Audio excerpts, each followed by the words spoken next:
गुरुजी सीताराम। सीताराम। गुरुजी, मेरा ये प्रश्न है कि वृंदावन के जो श्री साधु संत जी है वो कहते हैं श्री गोवर्धन पर्वत जी है जो साल दो साल जमीन में धंसते जा रहे हैं, इसका क्या कारण है? हाँ, प्रश्न उत्तम है। इसका निराकरण भी हम करते हैं। सर्वथा इस प्रश्न का उत्तर इस बात ही है कि गिरिराज जी, गोवर्धन जी जो है, उन्हें किसी एक संत के श्राप के कारण दिन ब दिन वे पाताल में धंसते जा रहे, रसातल में धंसते जा रहे। वे साल साल नहीं जा रहे, वे प्रतिदिन तिल तिल इतना भाग धरती के भीतर समाहिष्ट हो रहे हैं। कलयुग का प्रभाव इतना भीषण है, विकट है और अत्यधिक कष्टप्रद है कि जिसके कारण गिरिराज जी की स्व इच्छा है कि वो पृथ्वी तल पर अधिक काल तक के निवासित ना हो। इसीलिए सब व्यक्तिगत रूप से तो हम यही कहें कि गिरिराज जी जितना भी आंतरिक रूप से भीतर जा रहे हैं, मनुष्यों का कर्म है कि वो शीघ्रातिशीघ्र गिरिराज जी का दर्शन करें।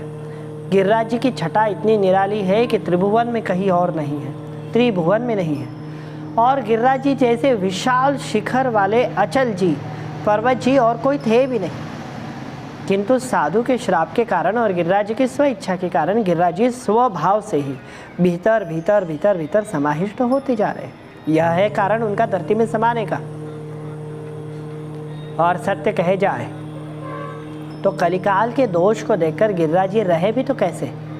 साधुओं का अपमान, भक्तों का अपमान, गुरुजनों का अपमान, स्नेही जनों का अपमान, रसिक भक्तन का अपमान। कोई भक्ति नहीं करना चाहता। गिरिराज जी को परिक्रमा करते समय भी देखो तो आधे सारे लोग तो वहाँ पर किसी प्रकार के चित्र काट रहे, वीडियो बना रहे, कुछ कर्म नहीं कर रहे, कृत्य कर रहे, कोई पैसा कमा रहा है, धोखा कर रहे। गिरिराज जी भक्तों के अपमान को देख ही नहीं सकते। उनसे ज़्यादा करुणामूर्ति कोई है ही नहीं। गिरिराज जी के नाम लेने मात्र से बड़ा संकट नष्ट हो सकता है और दर्शन मात्र से सभी बाधाएं और जन्म के बंधन खत्म। फिर वो गिरिराज जी धरती में जाएंगे भी क्यों? लेकिन कलियुग के प्रभाव उन्हें पता है, इसीलिए वह स्व इच्छा से ही ये लीला रच रहे हैं। स्व भगवान साक्षात नारायण स्वरूप रहने वाले गिरिराज जी को श्राप दे भी कौन सकता है? और बच्चा कभी अपने बाप को शिक्षा देगा कैसे? साधु संतों तो सभी उनके दास ही तो है। बस यही समझो कि गिरिराज जी के इच्छा से साधु महाराज के मन में आया, संत जी के, मैं उन महर्षियों का नाम नहीं लूँगा यहाँ पर, उनके मन में आया और एक लीला ऐसी रची गई कि उनके ही एक क्रोध आवेश में आकर उन्होंने गिरिराज जी को शाप दे दिया कि तुम तिल तिल इतना भाग धरती में जाओगे। समझे? ये कारण है। इसीलिए जितना शीघ्र हो जाओ, गिरिराज जी के दर्शन करो, परिक्रमाएं लगाओ, दंडोती प्रणाम करें, सादर करें, निवेदित करें। गिरिराज जी साक्षात दैव स्वरूप है, साक्षात भगवान स्वरूप है। उनकी परिक्रमा भी एक विशेष पूजा है। उस पूजा में पन्हैया पहनना, किसी प्रकार के असभ्यता का व्यवहार, किसी प्रकार के व्यसन का सेवन, किसी प्रकार की निर्लज्जता, ये सभी वर्जित है। पूजन करते समय हरिनाम संकीर्तन करें, श्री राधे नाम संकीर्तन करें और विशेष परिक्रमाएं साधर करें तो गिरिराज जी बहुत शीघ्र फलप्रद है। हाँ, वहाँ की रज को मस्तक लगा सकते हो, लेकिन किसी प्रकार की शिला वगैरह लाने का विचार भी नहीं कर रहा। गिरिराज जी को वास मिला है ब्रज भूमि में, इसलिए गिरिराज जी की शिलाएं वगैरह उठाकर नहीं लानी चाहिए। तीर्थों में से जल प्रसादी रज लाई जा सकती, लेकिन वृंदावन के कुछ तीर्थस्थल ऐसे हैं जहाँ पर ना तुम उनके जल ले सकते हो, ना शिलाएं ले सकते हो, रज भी लाने का अधिकार नहीं है।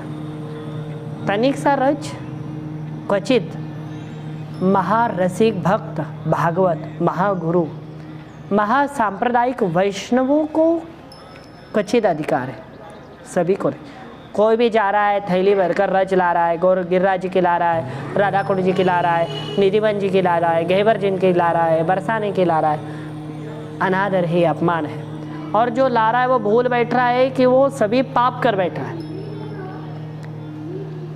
जमुना जी को यदि तुमने कुछ लेकर आए तो जमुना जी लीला क्या रहती है मालूम? वहाँ की महारानी जमुना जी भी, जैसे राधा रानी महारानी वैसे जमुना जी भी महारानी। तो जमुना जी लीला रचती। जमुना जी बहन किसकी है? किसकी? जमुना जी बहन किसकी? जमुना किसकी बहन है? यमराज की बहन है ना। तो जमुना जी एक कार्य करती है, पाप पुण्य दो जरे करो सो निहाल सदा। वो पाप पुण्य दोनों जला देगी। इतर नदियाँ पाप जलाएंगी, जमुना जी पाप नहीं वो पुण्य भी जला देती। और इंसान को ऐसे निर्मम कर देगी जैसे वो नवजात शिशु। ना उसमें पाप बचेगा ना पुण्य। सांखली दोनों भी, एक लोहे की सकली है, महाराज जी कहते हैं ना, साधु जी कहते हैं कि एक लोहे की जंजीर है, एक सोने की जंजीर है। पुण्य सोने की जंजीर है कि पुण्य के कारण हम पुनः दिव्य शरीर को प्राप्त करेंगे, और एक पाप लोहे की जंजीर है जिसके कारण दुख पाएंगे। लेकिन हमको जंजीर ही नहीं चाहिए, तो वो जमुना जी के दर्शन करें। पाप पुण्य दोनों जरे, दोनों खत्म हो जाएंगे। निस्वार्थ, निरभिमानी, निर्मम, निर्वात्सल्यमयी और सदा निश्चल भाव होते हुए तुम वैकुंठ के अधिकारी बन जाओ। इसीलिए तो कहते हैं गोवर्धन जी की परिक्रमा से, दर्शन से, व्रज के दर्शन से न पुनर्जन्म विद्यते। अयोध्या जी, वृंदावन जी ये विशेष महत्व रखते हैं। जो तीर्थ यात्रा नहीं कर सकती वो कम से कम भगवान के इन जन्मस्थलियों को दर्शन अवश्य देना चाहिए। सीताराम।